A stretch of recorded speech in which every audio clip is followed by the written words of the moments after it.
अस्सलाम वालेकुम स्टूडेंट्स। अच्छा, कल हम डिस्कस कर रहे थे अक्रूड इनकम।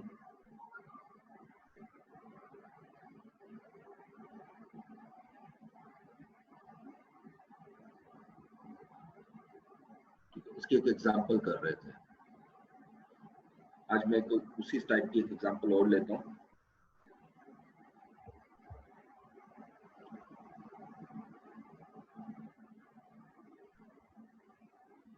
एपीसी को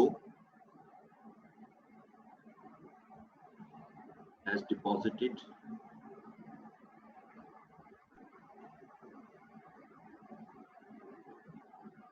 rupees 200,000. The same example है on 1st March 2017 at 15% per annum.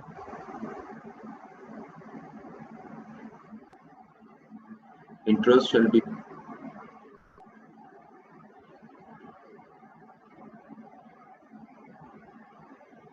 received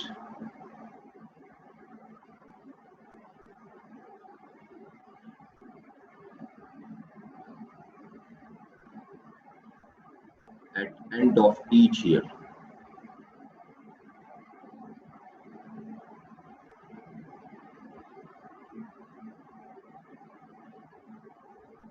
Reporting date is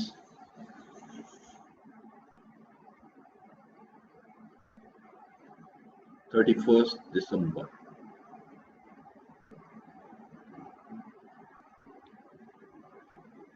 ठीक है जी। अब कल हमने एक तो हिस्सा किया था इसका, पहला साल फर्स्ट ईयर जो है हमने सारा सॉल्व किया था, उसी को दोबारा मैं कर रहा हूँ।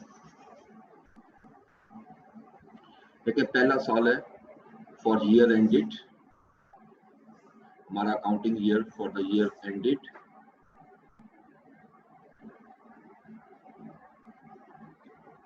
31st December 2017, पहला अकाउंटिंग ईयर। अच्छा, आप इसमें सबसे पहले तो रिकॉर्डिंग एंट्री पास करेंगे, जैसे हमने तरतीब पढ़ी थी कि पहले साल हमारी किसी किस्म की कोई भी जो है रिवर्सल एंट्री नहीं हो सकती। तो रिकॉर्डिंग एंट्री होगी 1 मार्च को। 1 मार्च 2017 हमने 200,000 डिपॉजिट करवाया। इसको हम नाम देंगे फिक्स्ड डिपॉजिट अकाउंट।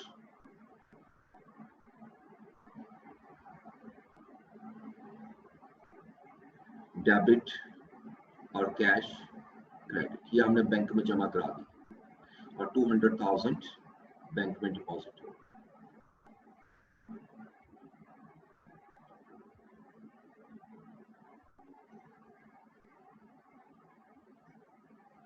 अच्छा, अब साल खत्म हो गया, साल एंड हुआ हमारा 31 दिसंबर 2017 को, लेकिन चूंकि हमने इन्वेस्टमेंट की हुई है 1 मार्च 2017 को, तो हमारा जो इंटरेस्ट मिलेगा वो 1 साल के बाद मिलेगा। इससे 1 साल काउंट करें, यानी 28 फरवरी को 2018 को हमें जाकर इंटरेस्ट मिलेगा।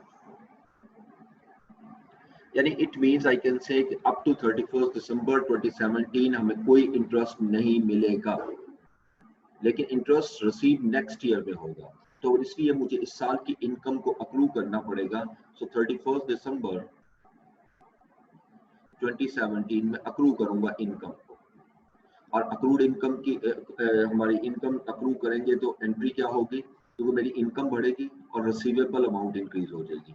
तो रिसीवेबल को हम अक्रूड लिखेंगे, अक्रूड इंटरेस्ट इनकम डेबिट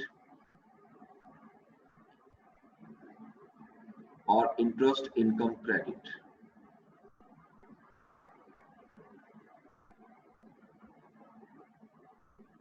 और इसकी जो अमाउंट बनेगी वो हमने कल भी कैलकुलेट की थी। अब 200,000 मैंने डिपॉजिट करवाया। सर, ये अक्रूड इनकम वाला पॉइंट काइंडली दोबारा बता दें। मैं दोबारा बता देता हूँ। देखिए, 1 मार्च को जब आप डिपॉजिट करते हैं और 31 दिसंबर तक आपको कोई भी इंटरेस्ट नहीं मिलता, अभी तक नहीं मिला, ठीक है। तो इसका मतलब है कि मार्च से लेकर दिसंबर तक का इंटरेस्ट आपका इस साल की इनकम तो है ना, जो कि रिसीव नहीं हुई, क्योंकि कल हमने अक्रूड इनकम की जो डेफिनेशन पढ़ी थी उसके मुताबिक income which is related to current year but has not yet been received rather it shall be received in the following year, यानी ऐसी इनकम जो इस साल से रिलेट करती है लेकिन इस साल में रिसीव नहीं हुई, लेकिन अलबत्ता वो रिसीव जरूर होगी। कब होगी? अगले साल। तो इस साल चूंकि रिसीव नहीं हुई तो मुझे इस इट मींस कि मुझे ये 10 मंथ की इनकम रिसीवेबल हो गई, और रिसीवेबल एसेट होता है, एसेट को मैं डेबिट करूंगा, तो रिसीवेबल की जगह जो हम हेड यूज करते हैं वो अक्रूड इनकम, तो इसको इंटरेस्ट रिसीवेबल भी लिख सकते हैं, लेकिन अब इस अक्रूड का वर्ड मैं खुद यूज कर रहा हूँ, तो अक्रूड इंटरेस्ट इनकम डेबिट हो जाएगा और इंटरेस्ट इनकम क्रेडिट होगी ताकि वो इस साल की इनकम बन जाए। राइट? Yes sir. अच्छा, अब इसकी जो अमाउंट है वो कैलकुलेट करते हैं। 200,000 का 15% इंटरेस्ट है, और ये जो 15% इंटरेस्ट दिया होता है क्वेश्चन में, ये अगर ये ना भी लिखो तो ये नॉर्मली सालाना होता है, पर एनम, यानी पूरे साल का। लेकिन मैंने तो इस साल की इनकम जो रिकॉर्ड करनी है वो 10 मंथ की है। 10 मंथ कैसे हैं? मार्च से लेकर दिसंबर तक। मार्च फर्स्ट है, मार्च भी शामिल होगा। अगर मार्च से लेकर दिसंबर तक काउंट करें तो इसका मतलब है कि जनवरी और फरवरी इंक्लूड नहीं है, तो 10 मंथ हो गए, तो 10/12। अब इसकी कैलकुलेशन करें तो कितना आएगा जी? कैलकुलेट कीजिएगा।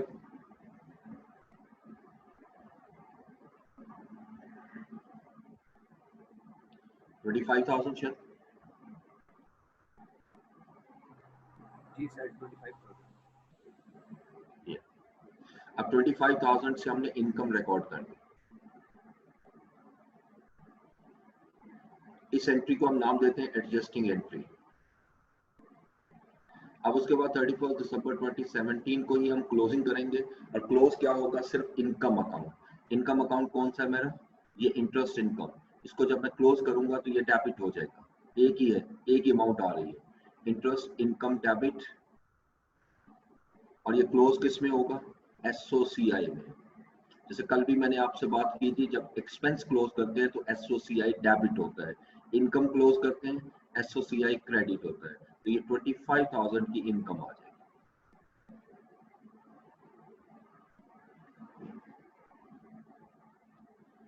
ठीक है जी। अब इसको जरा हम लेजर्स में कन्वर्ट करते हैं। हमने तो चूंकि ज्यादा एग्जामिनेशन में आते हैं तो लेजर आते हैं, तो दो हमारे लेजर ओपन होंगे। फर्स्ट इज इंटरेस्ट इनकम,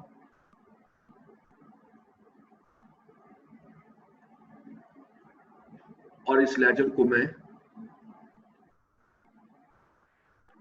इतना स्पेस दूंगा कि 2 साल पूरे हो जाए इसमें, क्योंकि 2 साल का डाटा मैंने लेना है, अगले साल का भी, और उसके बाद अक्रूड इंटरेस्ट इनकम।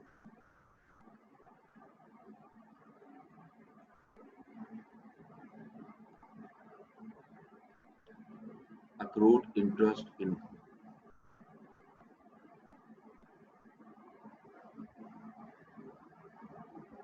ओके जी। तो सबसे पहले आप देखें 31 दिसंबर को हम जब एडजस्टिंग एंट्री पास करते हैं दिस वन, इसमें अक्रूड इंटरेस्ट इनकम डेबिट हो रहा है, हम अक्रूड इंटरेस्ट इनकम को डेबिट करेंगे। ऑपोजिट अकाउंट इंटरेस्ट इनकम, और अमाउंट आएगी 25,000। लेकिन इसी के अगेंस्ट हम इंटरेस्ट इनकम को क्रेडिट कर देंगे 31 दिसंबर 2017, और opposite account accrued interest income 25,000। यानी ये एंट्री डेबिट और क्रेडिट दोनों साइड पे हमारी पोस्ट हुई। सिर्फ यही एंट्री पोस्ट करनी है, पहली तो करनी नहीं है, वो तो फिक्स डिपॉजिट की एंट्री है। अब आखिरी एंट्री आ जाए क्लोजिंग। जिस वक्त आपकी एडजस्टिंग एंट्री हो जाती है उसके बाद क्लोज करना है। अब अगर मैं एंट्री को ना भी देखूं तो डायरेक्ट लेजर से भी मैं क्लोज कर सकता हूं। अब इसमें दो अकाउंट है, एक इनकम अकाउंट है, एक एसेट अकाउंट है। Interest income is a income account, और accrued interest income is receivable which is asset. So इसका मतलब है कि एसेट क्लोज नहीं होता, बैलेंस होता है, और इनकम क्लोज होगी। तो जितनी भी इनकम है ये सारी एसओसीआई में चली जाएगी। इसको टोटल किया 25,000। ये 25,000 हम ट्रांसफर कर देंगे 31 दिसंबर 2017 को स्टेटमेंट ऑफ कॉम्प्रिहेंसिव इनकम।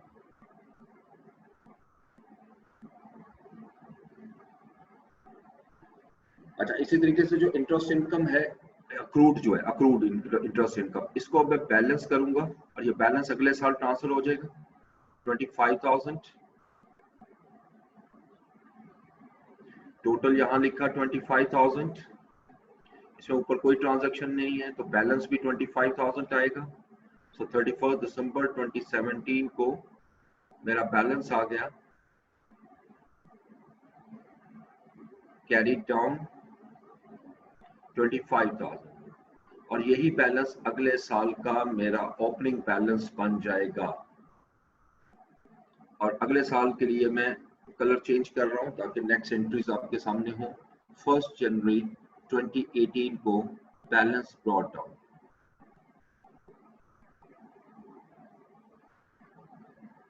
25,000।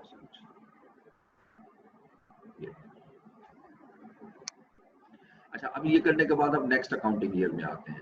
अब ये याद रखिएगा कि मेरा नेक्स्ट अकाउंटिंग ईयर जो है वो 1 जनवरी 2018 से लेकर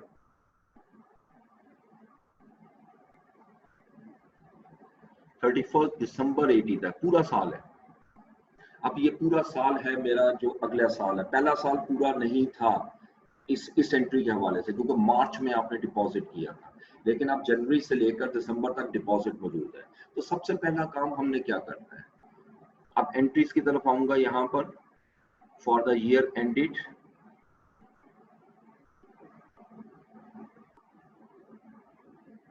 December 2018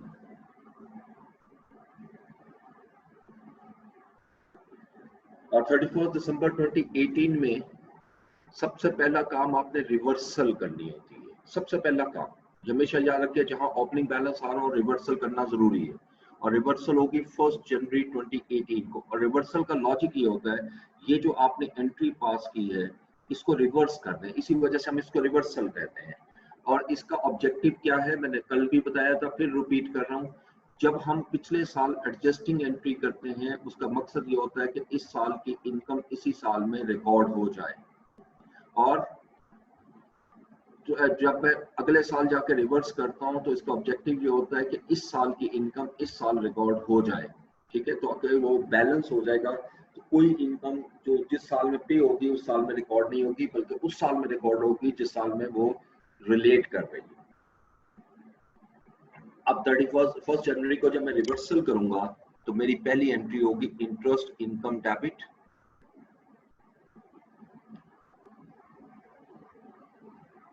और accrued interest credit, accrued interest income credit. और जितनी अमाउंट से एडजस्टिंग एंट्री की थी उतनी अमाउंट से मैं इसको रिवर्सल कर दूं। अच्छा, उसके बाद जैसे रिवर्सल होगी उसके बाद रिकॉर्डिंग एंट्री। अब रिकॉर्डिंग एंट्री असल में कौन सी है, जिस दिन मुझे एक्चुअल इंटरेस्ट मिलेगा। अब इंटरेस्ट मुझे मिलना है 28 फरवरी को, 28 फरवरी को, क्योंकि as per agreement the bank will pay us interest at the end of each year. जिस दिन मैंने डिपॉजिट कराया था उस दिन से लेकर जब साल मुकम्मल होगा तो बैंक मुझे इंटरेस्ट दे देगा। क्योंकि मैंने 1 मार्च को डिपॉजिट करवाया था और 28 फरवरी को पूरा साल हो रहा है, 28 फरवरी को बैंक मुझे इंटरेस्ट दे देगा। जब इंटरेस्ट मिलेगा मुझे तो मैं डेबिट करूंगा कैश और क्रेडिट कर दूंगा इंटरेस्ट इनकम। और यहाँ पूरे साल का इंटरेस्ट लेना है क्योंकि मुझे पूरे साल का मिल रहा है।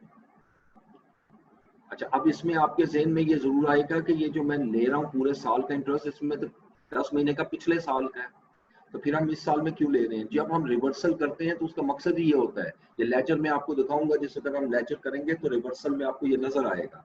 तो लिहाजा यहाँ पर आपने इंटरेस्ट निकालना है 200,000 का 15%, क्योंकि पूरा साल का है तो इसलिए मंथ को इग्नोर करना है, विच इज इक्वल टू 30,000। ये 30,000 की अमाउंट हम यहाँ पर लिख लेंगे।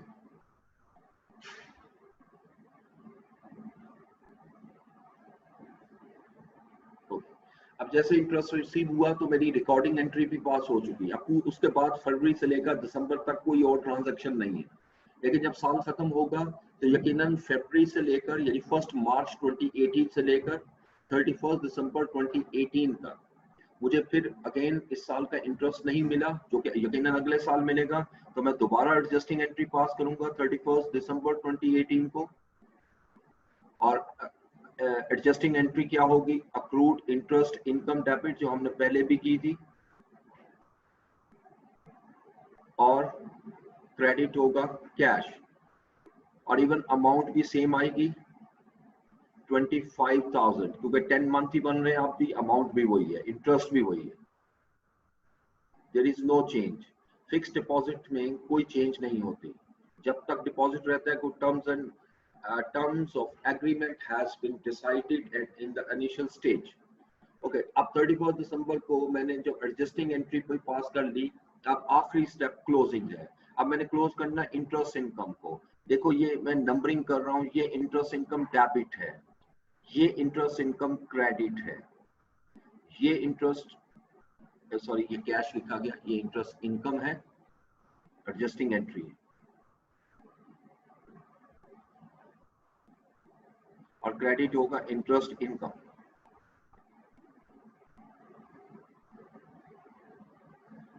तो ये तीसरी अमाउंट है जो मैंने यहां लेनी है, थर्ड। अब इन तीन अमाउंट्स में देखें, ये दो क्रेडिट है, ये और ये प्लस होंगी, और ये डेबिट है, ये माइनस हो जाएगी। अब 25 प्लस 25 माइनस 0 हो गया, तो 30,000 मेरी इनकम है जो एसओसीआई में ट्रांसफर करूंगा। इंटरेस्ट इनकम डेबिट और SOCI credit, statement of comprehensive income credit, और इसकी अमाउंट आ रही है 30,000।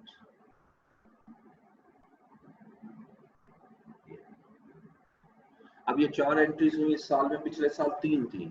पिछले साल हमने स्टार्ट किया था रिकॉर्डिंग, रिकॉर्डिंग के बाद एडजस्टिंग, देन क्लोजिंग। इस साल हमने एक एंट्री का इजाफा किया जो कि साल के शुरू में है, और वो है हमारी रिवर्सल, और उसके बाद अगला सीक्वेंस आपको सेम नजर आएगा, रिकॉर्डिंग, एडजस्टिंग एंड क्लोजिंग। अब इसको लेजर्स में पुट करते हैं। अच्छा, जब लेजर में जाएंगे, मैं एंट्रीज को देखे बगैर अगर यहाँ से डायरेक्ट करूँ तो इस बिकम्स मोस्ट इजीएस्ट। मिसाल के तौर पे अक्सर स्टूडेंट को कंफ्यूजन हो जाती है कि एडजस्टिंग एंट्री और रिवर्सल एंट्री में, क्योंकि एंट्री एक ही होती है, रिवर्स हो रही होती है। अगर आप एडजस्टिंग एंट्री गलत करेंगे तो रिवर्सल भी गलत हो जाएगी, क्योंकि आपने उसी को रिवर्स करना होता है। तो इसलिए जो आपने यहाँ पर रिकॉर्ड किया होता है बैलेंस, इसको सिंपल रिवर्सल का मकसद है इसको खत्म करना है, इसको रिवर्स करना है।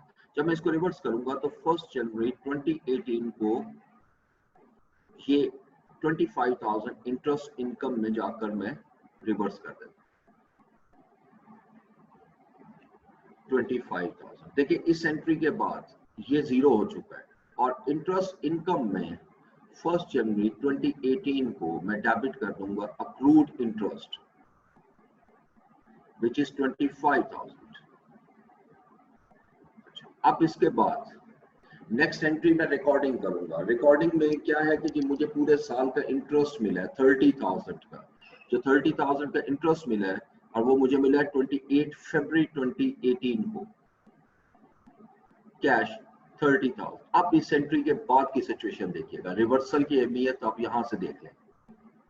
देखो मेरी इस साल की इनकम जो रिसीव हुई है वो 30,000 है। अगर मैं रिवर्सल ना करूं तो इस साल की इनकम 30,000 बन जाएगी, जो कि गलत है, क्योंकि इस 30,000 में 25,000 पिछले साल का था, तो 5,000 सिर्फ इस साल का था। तो लिहाजा जिस वक्त आपने रिवर्सल की, आप देख सकते हो कि ये 30,000 तो 25,000 माइनस होकर 5,000 इनकम बन गई। ये काम जो है ना, ये लेजर्स का, इस मैकेनिज्म का है। आपने जिस तरह तरतीब से मैंने एंट्रीज बताई है, आपने करते जाना है, खुद ब खुद ये एडजस्ट करेगा। आपने इस वक्त ये नहीं देखना कि ये इनकम इस साल की है नहीं, मैं क्यों ले रहा हूँ भाई। वो फिर लेजर्स क्यों बना रहे हैं आप? लेजर का मकसद क्या है?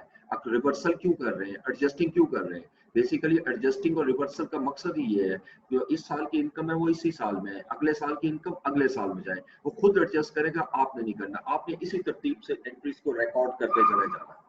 अब ये 30,000 की अमाउंट आपने क्रेडिट कर दी, रिकॉर्डिंग एंट्री हो गई। अब साल के एंड पे एडजस्टिंग एंट्री पास करूंगा। तो एडजस्टिंग एंट्री जो है वो आपको अच्छी तरह आनी चाहिए। अक्रूड इनकम को मैं डेबिट करूंगा और इसका ऑपोजिट अकाउंट है इंटरेस्ट इनकम, और एडजस्टिंग एंट्री मेरी बन रही है 30,000, और इसके अगेंस्ट मैं इंटरेस्ट इनकम को क्रेडिट कर देता हूं 31 दिसंबर 2018। Interest income, accrued interest opposite account, accrued interest income which is equal to 30,000, no 25,000, जो एडजस्टिंग एंट्री है वो 25 से। एडजस्टिंग एंट्री जो हम कर रहे हैं वो आप देख सकते हो 25,000, दिस वन। सो 25,000 से आपने एडजस्टमेंट कर दी। अच्छा, अब उसके बाद क्लोजिंग करनी है। तो इनकम अकाउंट जो है वो इंटरेस्ट इनकम है, इसको क्लोज कर दें, ये एसओसीआई में चला जाएगा। इसको टोटल किया 55,000, इसी 55,000 को मैं यहां लिखता हूं।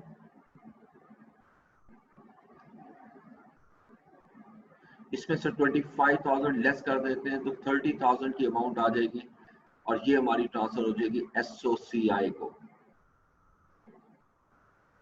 Statement of comprehensive income, SOCI. ठीक है। इसी तरह अक्रूड इनकम को अगर मैं बैलेंस करूं, ये बैलेंस होगा 50,000,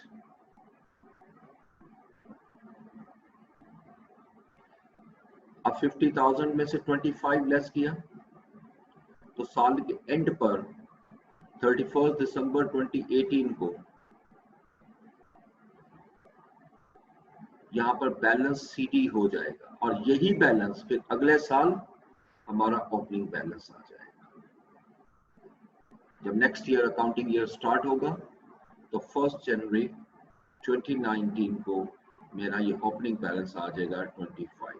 इस तरह ये पूरा मैकेनिज्म कंटिन्यू रहेगा।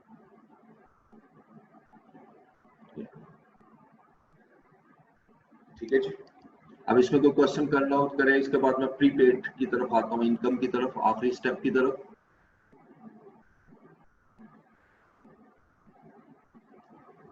Is okay?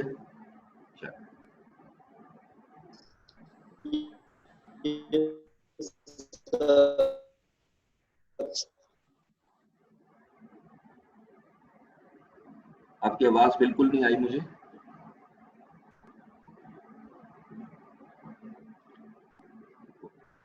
स्टूडेंट क्वेश्चन कर रहे थे, उसकी आवाज बिल्कुल नहीं आई। आप टेक्स्ट कर सकते हो, क्वेश्चन को मैसेज कर सकते हो, और कोई स्टूडेंट जिसको क्वेश्चन करना।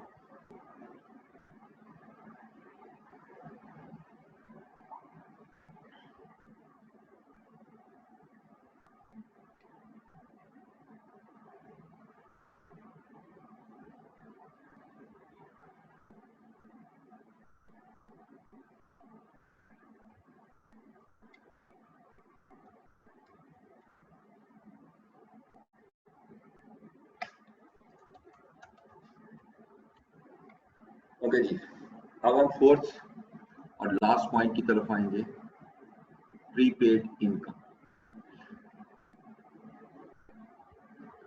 असल में प्रीपेड इनकम को मोस्टली जो हम नाम देते हैं वो प्रीपेड नहीं है, मोस्टली हम इसको कहते हैं अनअर्न्ड इनकम। है वही चीज, इनकम रिसीव्ड इन एडवांस, और इसको अनअर्न्ड का वर्ड हम क्यों यूज करते हैं? ये ऐसी इनकम है जो मेरे पास आ तो चुकी है, मैं रिसीव तो कर चुका हूं, लेकिन ये मैंने अर्न नहीं की। ठीक है, जैसे मैंने कल भी एग्जांपल दी थी शायद आपकी क्लास में या बैच 6 में, कि मैं अगर आपको एज अ ट्यूटर पढ़ा रहा हूँ और आपसे फीस लेता हूँ एडवांस में, तो ये मेरी अनअर्न्ड इनकम होगी जब तक कि मैं आपको सर्विसेज ना दे दूं। जो भी इनकम आप एडवांस में रिसीव करते हो वो आपकी तब तक इनकम नहीं होती जब तक उस इनकम के अगेंस्ट आपने उसके गुड्स या सर्विसेज प्रोवाइड ना कर दी। ठीक है, इस इनकम को हम नाम देते हैं प्रीपेड इनकम, और हम इसको डिफाइन करते हैं any income received in the current year.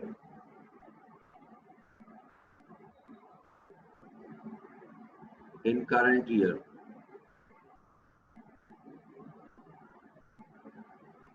But related to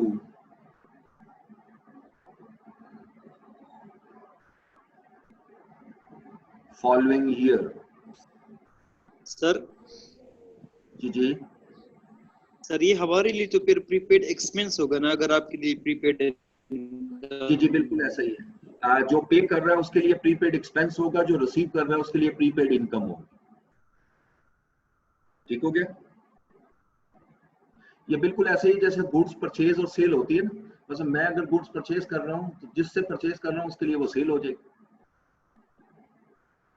relating to following year या ईयर्स, यानी ऐसी इनकम जो मैंने एडवांस में रिसीव कर ली है लेकिन वो इस साल से रिलेट नहीं करती बल्कि अगले साल से रिलेट करती है। ठीक है, उस इनकम को आप नाम देते हो प्रीपेड इनकम। अच्छा, अब जितनी भी प्रीपेड इनकम है इसकी बेहतरीन एग्जांपल एक तो रेंटल इनकम है।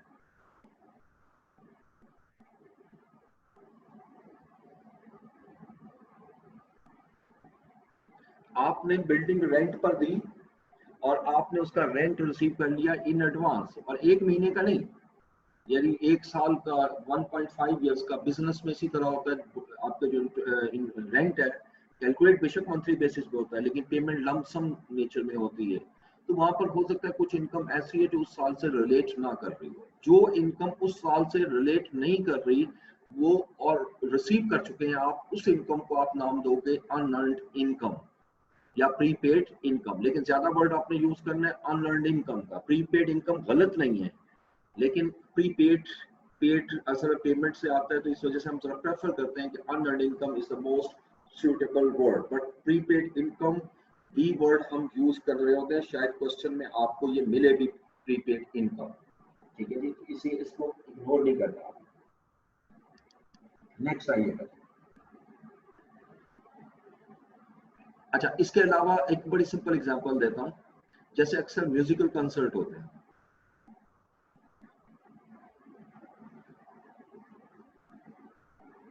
और आपका एक बहुत फेमस सिंगर जो है वो अगर आ रहे हैं म्यूजिकल कंसर्ट के लिए तो अक्सर उसके टिकट्स को पहले सेल कर दिया जाता है, 3 मंथ पहले, 4 मंथ पहले।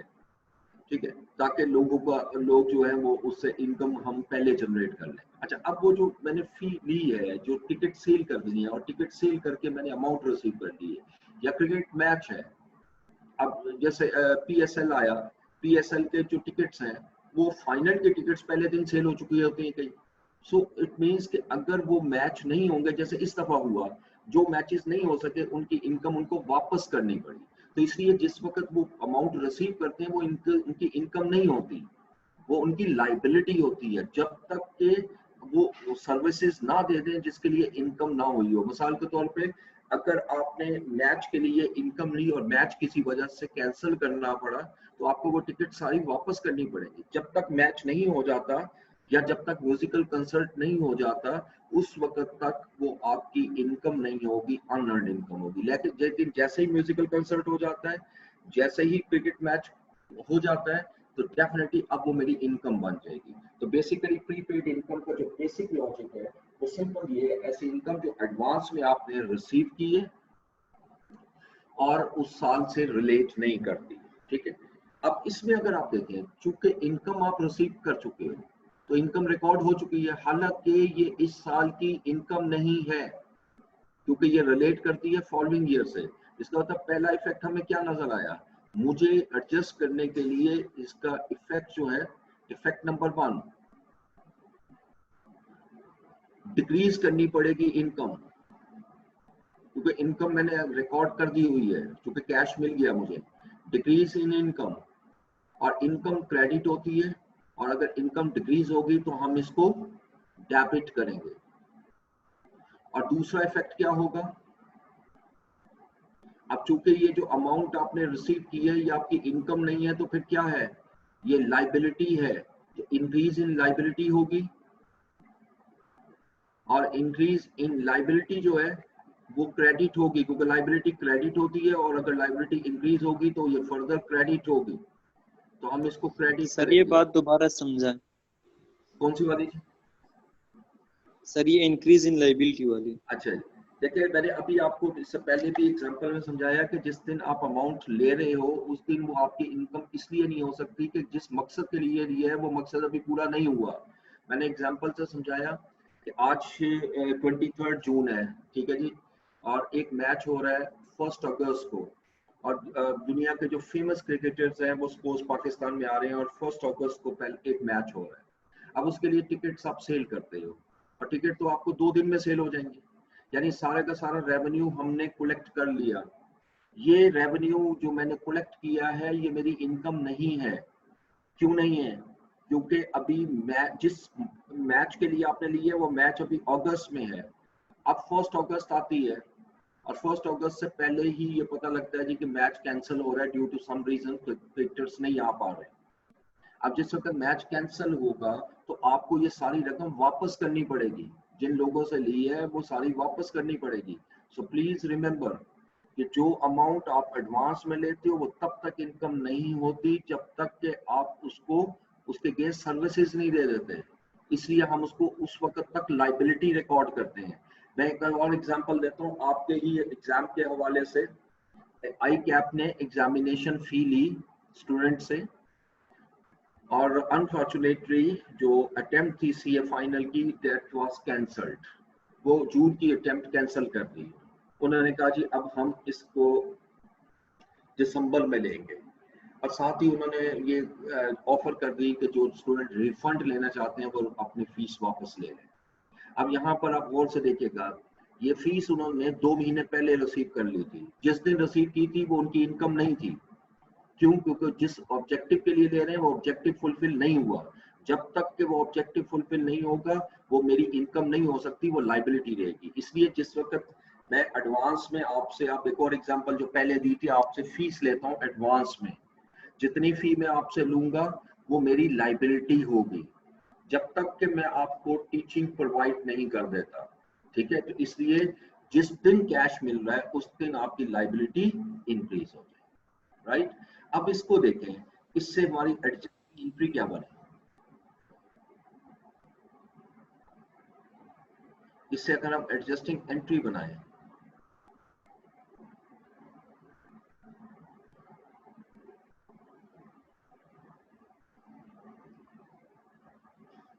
अब एडजस्टिंग एंट्री में देखिए डेबिट और क्रेडिट खुद आ गया, डिक्रीज इन इनकम डेबिट, तो इनकम को मैं डेबिट कर दूंगा, जो भी इनकम का नेम होगा उसको डेबिट कर दूंगा। जैसे रेंटल इनकम है मैं रेंटल इनकम कर दूंगा, टिकट फी है टिकट फी को क्रेडिट कर डेबिट कर दूंगा।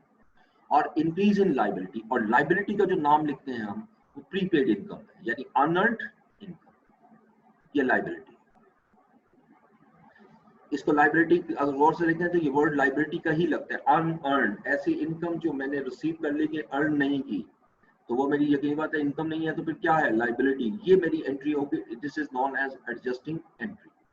अब जहां तक सीक्वेंस का ताल्लुक है एंट्रीज का, सीक्वेंस प्लीज वही रहेगा जो हमने पहले पढ़ा था।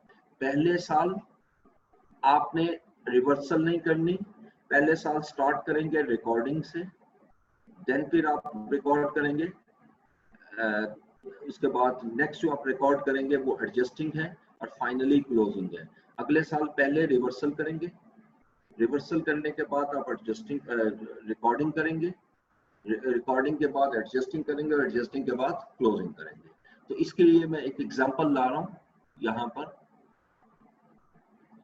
अनअर्न्ड इनकम के हवाले से। एग्जांपल नंबर आई थिंक 5 बनेगी शायद, जो अभी तक हम पढ़ रहे हैं। ABC को या ABC has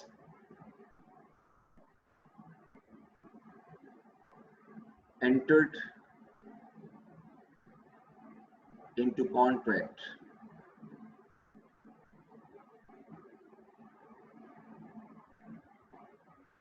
with XYZ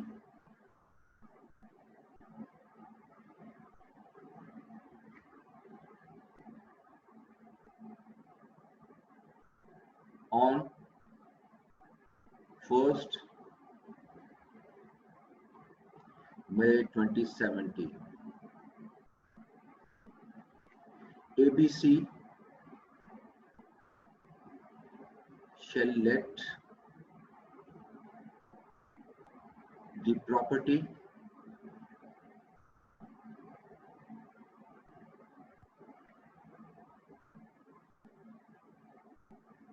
at 25,000 per month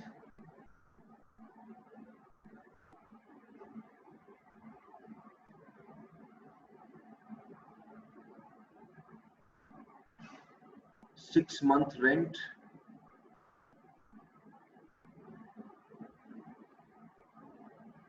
shall be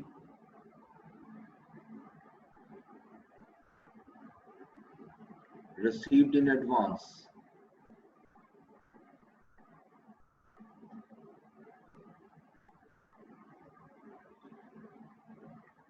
rent shall increase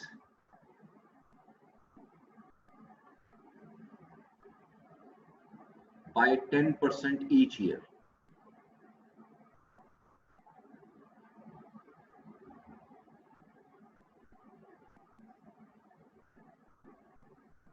reporting date हम वही रखेंगे 31 दिसंबर 2017 और 31 दिसंबर 2018, 2 साल का डाटा ले इसी में से निकालेंगे। अब ये बड़े केयरफुली देखना है, सीक्वेंस वही रखना है। सबसे पहले हम एंट्रीज को डिस्कस कर लेते हैं। देखिए ऊपर मैं हेडिंग दे रहा हूं for the year end date, for the year end date 31 December 2017। अब यहाँ डेट आपने खुद काउंट करनी है, खुद देखना है कब कब इंटरेस्ट रेंट रिसीव हुआ है आपको। देखिए सर, आपने वर्डिंग को गौर से देखना है। ABC has entered into a contract on 1st May 2017, यानी 1st May को हमने कॉन्ट्रैक्ट किया। कॉन्ट्रैक्ट किया है ABC shall let the property at 25,000 per month। ABC जो है वो रेंट आउट करेगी अपनी प्रॉपर्टी को, किराए पर देगी। किसको? जिसके साथ कॉन्ट्रैक्ट हो रहा है XYZ को 25,000 पर मंथ, और 6 month rent shell be received in advance. यानी हर दफा आपने 6 मंथ का रेंट रिसीव करना है। जैसे मैंने बताया था बिजनेस में मंथली बेसिस पे कैलकुलेट जरूर होता है, लेकिन पेमेंट जो है वो मंथली बेसिस पे नहीं होती, एनुअल बेसिस पे, 6 मंथली बेसिस पे, 3 मंथली बेसिस पे होती है। अब 6 मंथ का रेंट मुझे मिल गया और हर जैसे 6 महीने गुजरेंगे फिर अगले 6 महीने का मिल जाएगा। ये इस तरह सीक्वेंस चलता रहता है और हर साल के बाद रेंट 10% इंक्रीज भी होगा, वो भी उसने इंफॉर्मेशन दी। Anyhow, let's start the recording entry. मुझे सिर्फ पहले आपने ये बताना है 1st May 2017 से लेकर 31 दिसंबर 2017 मेरा काउंटिंग ईयर है। 1st May 2017 से लेकर 31 दिसंबर 2017, इसमें कब कब आपको रेंट रिसीव हुआ है। अभी छोड़ दो किस साल से रिलेट करता है, रिसीव कितना हुआ, मैं रिकॉर्डिंग एंट्री के पॉइंट में से बता रहा हूँ। इस क्वेश्चन के मुताबिक आप लोग मुझे बताओगे कि कब कब रेंट रिसीव हुआ और कितनी अमाउंट रिसीव हुई है। Any student? Sir 1st May and 1st November। 1st May exactly. एक तो 1st May को रिसीव होगा और उसके बाद 6 मंथ आप काउंट कर लें, यानी 1st 11/17। ये क्वेश्चन से आगे डाटा बना रहा हूँ मैं। ये क्वेश्चन किसी तरह बड़ा छोटा सा दिया होता है लेकिन उसमें डाटा सारा मौजूद होता है। अब ये 2 पेमेंट मुझे रिसीव होगी और 1st May को मुझे कितनी पेमेंट रिसीव होगी? 25,000। 25,000 into 6, राइट? क्योंकि जब भी आपको रेंट रिसीव होगा 6 मंथ का रेंट रिसीव होगा, तो ये असल में बनेगा 25,000 into 6, 150,000। यस 150, और इवन अगला भी 150 ही आएगा। यानी 1 नवंबर को फिर आपको अगले 6 महीने का इंटरेस्ट मिल जाएगा। ठीक है, तो ये सेम अमाउंट आएगी। तो ये 2 रिकॉर्डिंग एंट्री आ रही है इस साल में। रिकॉर्डिंग एंट्री वो एंट्री होती है जो एक्चुअल अमाउंट आपने पे की होती है in the if there is an expense, या एक्चुअल अमाउंट आपने रिसीव की होती है if there is an income. दोनों अकाउंट, दोनों चीजें हमने पढ़ी है अक्रूवल प्री पेमेंट में। तो लिहाजा जो आपको अमाउंट रिसीव हो रही होती है या जो अमाउंट आप पे कर रहे होते हैं ड्यूरिंग दिस ईयर, जो मैंने ऊपर लिखा है हमारा अकाउंटिंग ईयर, वो सारी रिकॉर्डिंग एंट्री होती है। इसका मतलब इस साल में 2 रिकॉर्डिंग एंट्री होती है। पहली रिकॉर्डिंग एंट्री होगी 1 मई 2017 और मैंने इनकम रिसीव कर ली तो मैं कैश डेबिट करूंगा, मेरे पास कैश आ रहा है। और रेंटल इनकम का लफ्ज हम यूज करते हैं, रेंट इनकम भी लिखने गलत नहीं है, रेंटल इनकम मुझे मिल रही है वो मैंने क्रेडिट कर दी और मुझे इनकम मिल रही है 150,000। उसके बाद अगले 6 महीने के बाद फिर एक इनकम रिसीव हो गई, नेक्स्ट 6 मंथ के बाद फिर इनकम रिसीव हो गई, यानी 1/11/17 कैश डेबिट और रेंटल इनकम क्रेडिट।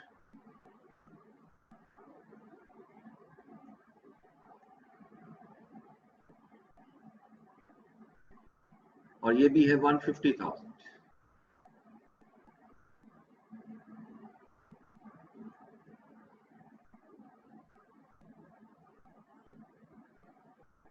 अब यहां पर इस साल में 2 रिकॉर्डिंग एंट्री आई है मेरे पास, 2 रिकॉर्डिंग एंट्रीज।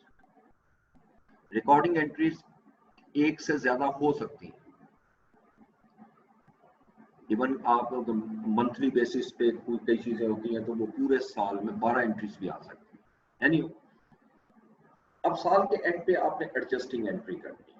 एडजस्टिंग एंट्री से पहले आप देखें कि आपके इनकम, आपने कितना रेंट रिसीव किया, कितने मंथ का रेंट रिसीव किया। पहले तो मुझे ये बताएं, रिसीव कितना किया इन मंथ्स? 8 या 12? Sir look at the question, मैंने लिख दिया लेकिन जरा गौर से देखो, फिर मुझसे क्वेश्चन करो अगर नहीं समझ आई। 12 मंथ्स, मैंने क्या वर्ड यूज किया कि मैंने रेंट रिसीव कितना किया इस साल में। यकीनन पहला 150 जो रिसीव किया वो भी 6 मंथ है, दूसरा जो मैंने रिसीव किया वो भी 6 मंथ है, यानी इट मींस मैंने इस साल में जो रेंट रिसीव किया है वो 12 मंथ का है। लेकिन प्रॉब्लम क्या है, मेरा जो इनकम है यानी जो पीरियड है, रिलेट कितना करता है पीरियड, मुझे कितनी रेंट रिसीव करने चाहिए थे, वो आप कह सकते हो 8 मंथ। क्योंकि जब मैंने मई में बिल्डिंग को लेट किया तो मई से लेकर दिसंबर तक का रेंट आना चाहिए था जो कि 8 मंथ बनते हैं, लेकिन रिसीव कर लिया मैंने 12 मंथ। यकीनन आपने अगर 12 मंथ रिसीव किया है तो ये जो 4 मंथ आ रहे हैं इसी को तो अनअर्न्ड कहते हैं, यानी रिसीव्ड इन एडवांस। मेरी इनकम 8 मंथ की बनती है, रिसीव कर ली मैंने 12 मंथ की, तो इसका मतलब जो 4 मंथ एक्स्ट्रा मैंने रिसीव किए हैं वो इस साल के नहीं है, तो वो यकीनन किस साल के हैं एज पर डेफिनेशन, वो फॉलोइंग ईयर के हैं। तो लिहाजा अब इसकी एडजस्टिंग एंट्री पास करनी है। ये जो 4 मंथ की मेरी इनकम है ये ज्यादा रिकॉर्ड हो चुकी है, मैं इसको सर एक रिवर्स क्वेश्चन था। जी सर हम इसको इस तरह नहीं देख सकते कि जो हमने पहले 6 मंथ्स का रेंट लिया था वो तो इसी साल में आता है, तो हम उसको एक नॉर्मल एंट्री की तरह इग्नोर कर दें और फिर जो हमने रेंट लिया है नवंबर में 6 मंथ्स का उसको हम ट्रीट कर लें कि 2 महीने का रेंट जो है वो इस साल में आएगा और बाकी जो 4 महीने का रेंट है वो नेक्स्ट ईयर में हम उसको ट्रांसफर कर दें। क्वेश्चन करा आपने अच्छा क्वेश्चन किया जी, प्लीज सर्च वाला चल जी। समीर अपना ऑडियो म्यूट करें, क्वेश्चन कर लिया तो आप म्यूट करें clearly. Sameer Ali audio of करें।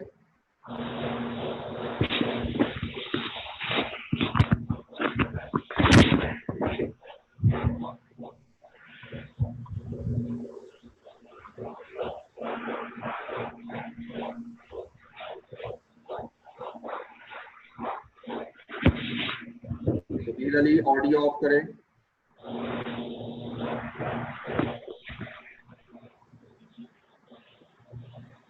ओके, मेरा ख्याल है उसको आवाज नहीं जा रही, क्या मसला है?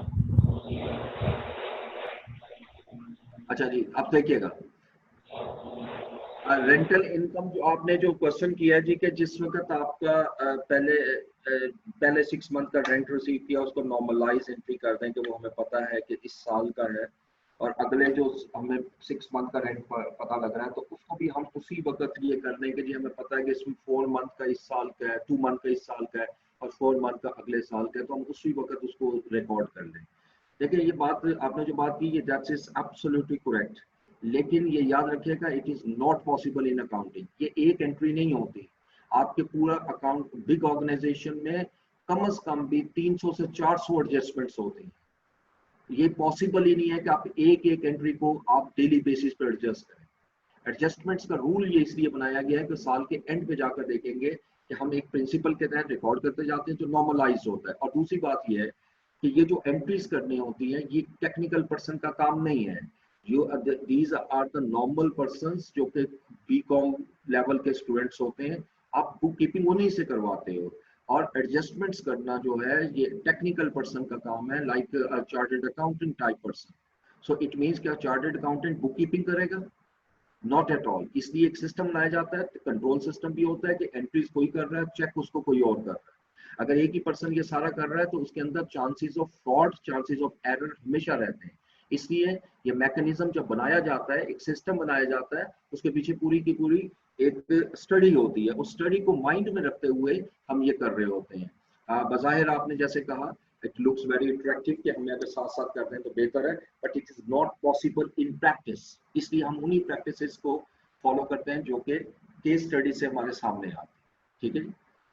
Yes sir. अच्छा, अब ये जो रेंटल इनकम आपकी आई है ना 150 और 150, अब साल के एंड पे जाकर आपने इसको एडजस्ट करना है। जैसे मैंने अभी कहा कि 4 मंथ की इनकम ऐसी है जो इस साल से रिलेट नहीं कर रही।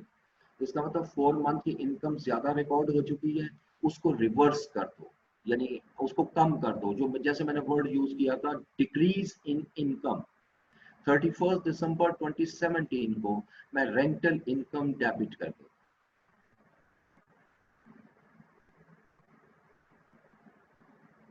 रेंटल इनकम मैंने डेबिट की। अब 4 मंथ का रेंट है, ये मैं इजीली निकाल सकता हूँ। एक मंथ का रेंट 25,000 है और 4 मंथ का रेंट 100,000 हो जाए। ठीक है जी। उसके बाद नेक्स्ट, अब इसके केस क्रेडिट क्या होगी? यकीनी बात है कि ये जब मेरी इनकम नहीं रही तो ये अनअर्न्ड है, तो मैं लाइबिलिटी को बुक कर दूंगा अनअर्न्ड। अब देखो यहाँ लाइबिलिटी का लॉजिक एक और तरीके से भी समझ लो। देखिए जब मैंने रेंट एडवांस लिया है, अब अगर मैं उसको कहता हूँ जी कि बिल्डिंग खाली कर दो, तो जितना रेंट मैं एडवांस ले चुका मुझे वापस करना पड़ेगा। हालांकि मैंने लिया इसलिए नहीं है कि वापस लेना है, वापस करना, लेकिन अगर मैं बिल्डिंग खाली करवाता हूँ तो मुझे वापस करना पड़ेगा। तो जब तक वो बिल्डिंग यूज नहीं करेगा उस वक्त तक वो मेरी इनकम नहीं बनेगी। इसलिए अनअर्न्ड इनकम को हम क्रेडिट। जैसे ये 3 एंट्रीज पास की, अब मैंने क्लोजिंग एंट्री की तरफ आना है। सो इट मींस इस साल में मुझे रेंटल इनकम को क्लोज करना है। इनकम अकाउंट वही है। अब रेंटल इनकम की कितनी अमाउंट्स आ रही हैं? लुक देयर, 1 ये क्रेडिट है, 2 ये भी क्रेडिट है, और ये 3 डेबिट है। यानी इट मींस इन दोनों को प्लस करके इसमें से ये माइनस कर देता हूं, तो 300,000 डेबिट हुआ, क्रेडिट हुआ। असल में ये वाली अमाउंट है, ये जो नीचे आ रहा है 300,000 मेरा क्रेडिट हुआ और 100,000 डेबिट हुआ, तो 200,000 नेट डिफरेंस आ रहा है। और इसको जब मैं क्लोज करूंगा तो रेंटल इनकम डेबिट हो जाएगी और SOCI credit. Rental income debit और स्टेटमेंट ऑफ कंप्रीहेंसिव इनकम मेरी क्रेडिट हो जाएगी और इसकी अमाउंट आएगी 200,000।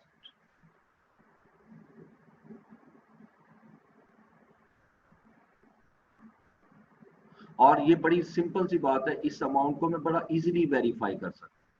देखो अगर आप सीधा सीधा इस सब को छोड़ते हुए यहां से कैलकुलेशन, 1 मई से लेकर 31 दिसंबर तक कितने मंथ बनते हैं? 8 मंथ। अगर एक मंथ का रेंट 25,000 है तो 8 मंथ का रेंट कितना होना चाहिए? 200,000। सो ये वही अमाउंट आएगी जो एक्चुअल रेंट बनता है। यानी इसका मतलब जो इस साल का रेंट है उतनी अमाउंट उसने खुद ब खुद एडजस्ट कर दी, मुझे कुछ नहीं करना पड़ा। स्वाय इसके कि जो मैकेनिज्म मुझे दिया गया अकाउंटिंग में मैंने इसको फॉलो किया। मैंने अनअर्न्ड इनकम को एडजस्ट किया और एडजस्ट करने के बाद क्लोज कर दिया। अब यही अगले साल जाके मेरी रिवर्स हो जाएगी। अब अगर इनको लेजर्स की फॉर्म में लाऊं तो 2 लेजर बनेंगे। तब पहला रेंटल इनकम बना लेते हैं,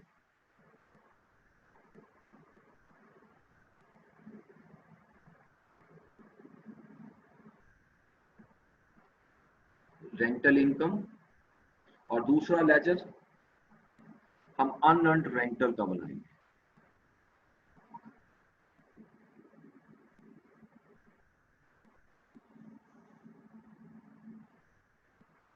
अनअर्न्ड रेंटल इनकम,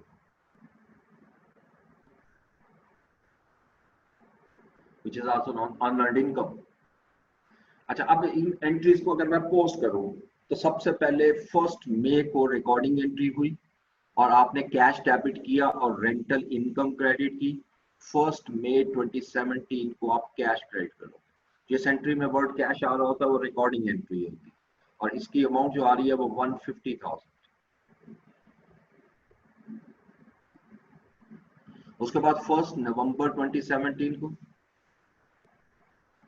आपने फिर कैश रिसीव किया, और अब आपने फिर कैश रिसीव किया 150,000।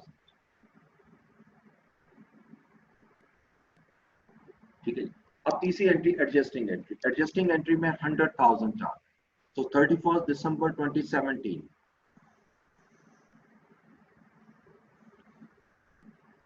यानी अब मैं एडजस्टिंग करने लगा हूं, यानी 100,000 की अमाउंट जो है वो मेरी इनकम नहीं है इस साल की। तो ये मैंने डेबिट किया, decrease in income, opposite account unearned income, और इसके अगेंस्ट अनअर्न्ड इन रेंटल इनकम में मैं क्रेडिट कर दूंगा 31 दिसंबर 2017। ऑपोजिट अकाउंट आएगा मेरा रेंटल इनकम, और अमाउंट 100,000। ये एडजस्टिंग एंट्री पास हो गई। अब देखिए रिकॉर्डिंग एंट्रीज भी पास हो चुकी हैं, एडजस्टिंग एंट्री भी पास हो गई। अब फाइनली मैं क्लोजिंग करूंगा। रेंटल इनकम जो है वो क्लोज होगा एसओसीआई में। तो एसओसीआई में क्लोज करना है तो इसको प्लस करने, 300,000 की अमाउंट आ गई। यही 300,000 की अमाउंट यहां लिखूंगा, और इसमें से 100,000 मैं लेस कर देता हूं। 100,000 जब लेस करूंगा तो 200,000 की अमाउंट आ गई। ये 200,000 की अमाउंट मैं ट्रांसफर कर दूंगा स्टेटमेंट ऑफ कॉम्प्रिहेंसिव इनकम, जो ऊपर कैलकुलेट भी हुई है जर्नल एंट्रीज। जो अनअर्न्ड रेंटल इनकम है ये चूंकि लाइबिलिटी अकाउंट है, और लाइबिलिटी अकाउंट बैलेंस किया जाता है ताकि इसका बैलेंस अगले साल ट्रांसफर हो सके। तो 100,000 ये अमाउंट तो आ गई टोटल। ये 100,000 आपने यहाँ लिखा टोटल। अब बैलेंस भी 100,000 आएगा। 31 दिसंबर 2017 मैं लिखूंगा बैलेंस कैरी डाउन 100,000, और जब अगला अकाउंटिंग ईयर स्टार्ट होगा ऑन 1 जनवरी 2018, यही जो क्लोजिंग बैलेंस है वो इस साल का ओपनिंग बैलेंस आ जाएगा, और इस साल का ओपनिंग बैलेंस भी 100,000।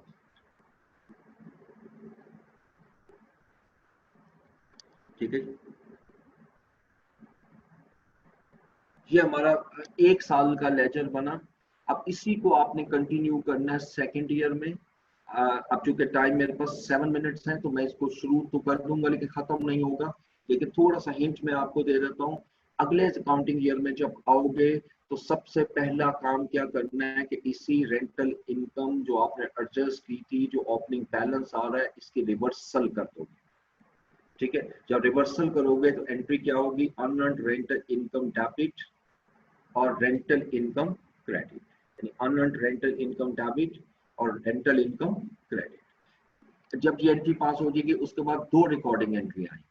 अब अगले साल जो रिकॉर्डिंग एंट्रीज आनी है वो किस किस डेट को आनी है, सेम डेट को 1 मई 2018 को एक एंट्री आनी है, एक 1 नवंबर 2018 को एंट्री आनी, सेम उन्हीं डेट। 6 मंथ का रेंट यहाँ रिसीव होना है, 6 मंथ का रेंट यहाँ रिसीव होना है।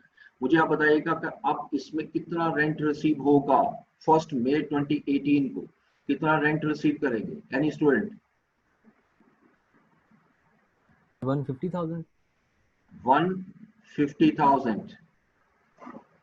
अच्छा, आपने टर्म्स ऑफ एग्रीमेंट अगर पढ़े तो फिर आपको ज्यादा बेहतर समझ में आएगा। Rent shall increase by 10% each year, यानी इस साल मेरा इंटरेस्ट जो है वो 10% इंक्रीज हो जाएगा। जब इंटरेस्ट 27,500 27,500। अब जो आपको रेंट मिलेगा वो 25 तो नहीं मिलेगा क्योंकि साल गुजर चुका है, तो 27,500 इंटू 6 करूंगा। अब ये कितनी अमाउंट आएगी, कैलकुलेटेड 165,000। गुड, 165,000। यानी अगले साल जो रिकॉर्डिंग एंट्रीज होंगी दोनों वो 165,000 और 165,000 होंगी। फिर उसके बाद साल के एंड पर आपका इसमें 4 मंथ का जो इनकम है वो अनअर्न्ड है, उसको एडजस्ट करेंगे। अब जो 4 मंथ का एडजस्ट करेंगे तो लास्ट टाइम तो 100,000 की अमाउंट आई थी ना, ये जो कैलकुलेट हुई है दिस वन। अब इस साल 100,000 नहीं आएगी, सो 27,500 इंटू 4 होगा, ठीक है। यानी पहले 25,000 इंटू 4 था, 27,500 इंटू 4 होगा जो कि 110,000, और उसके बाद फिर रेंटल इनकम करेंगे। सो ये मैं आपको टास्क दे रहा हूँ होमवर्क के लिए, और कल इंशाल्लाह हम क्वेश्चन स्टार्ट करेंगे।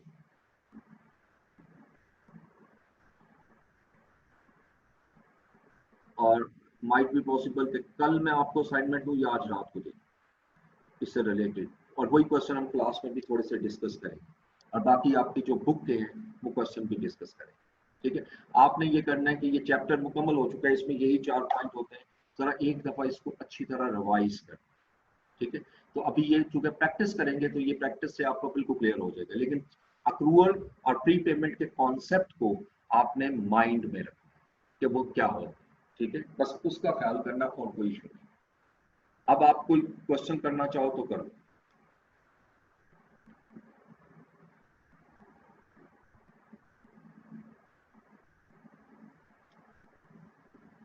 जी, एनी क्वेश्चन?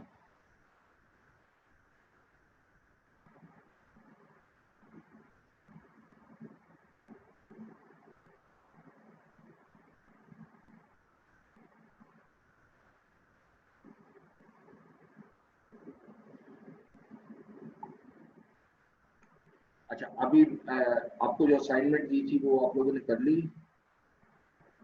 एमसीक्यूज जो दिए थे नेक्स्ट चैप्टर के?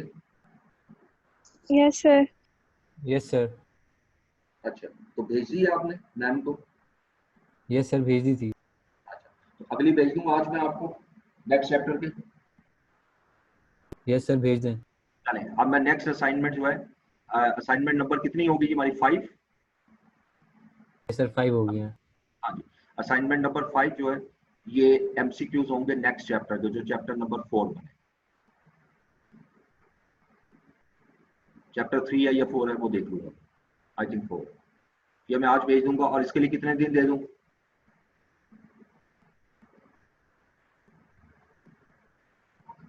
सैटरडे काफी है? Yes sir. काफी है सैटरडे तक, तो आज ट्यूसडे काफी टाइम, ठीक हो गया। Thank you so much, Allah Hafiz.